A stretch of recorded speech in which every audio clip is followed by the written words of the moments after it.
শান্তির আলোচনা নাকি যুদ্ধের নতুন মহড়া? বিশ্ব রাজনীতিতে এখন সবচেয়ে বড় প্রশ্ন এটি।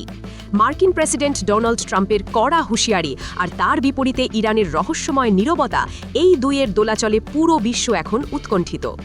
এই উত্তপ্ত পরিস্থিতির মধ্যেই মধ্যস্থতার কেন্দ্রবিন্দু হয়ে উঠেছে পাকিস্তানের ইসলামাবাদ। ইরান ও যুক্তরাষ্ট্রের সম্ভাব্য আলোচনাকে কেন্দ্র করে শহরটি যেন এক রাজনৈতিক রণক্ষেত্রে পরিণত হয়েছে। একদিকে ট্রাম্প প্রশাসনের মারমুখী অবস্থান, অন্যদিকে ইরানের কৌশলগত অবস্থান ইসলামাবাদকে আন্তর্জাতিক কূটনীতির স্পটলাইটে নিয়ে এসেছে। ট্রাম্পের হুঁশিয়ারি, ইরানের পারমাণবিক কর্মসূচি ও আঞ্চলিক প্রভাব নিয়ে মার্কিন প্রেসিডেন্টের কঠোর অবস্থান, ইরানের কৌশল, সরাসরি কোনো প্রতিক্রিয়া না দেখিয়ে রহস্যময় নীরবতা পালন করছে তেহরান। ওয়াশিংটন ও তেহরানের মধ্যকার উত্তেজনা প্রশমনে পাকিস্তান মধ্যস্থতা হিসেবে কতটুকু সফল হবে সেটিই এখন দেখার বিষয়। পুরো বিশ্ব এখন তাকিয়ে আছে ইসলামাবাদের দিকে। সেখানে কি শান্তির সাদা পতাকা উড়বে নাকি নতুন কোনো যুদ্ধের দামামা বাজবে?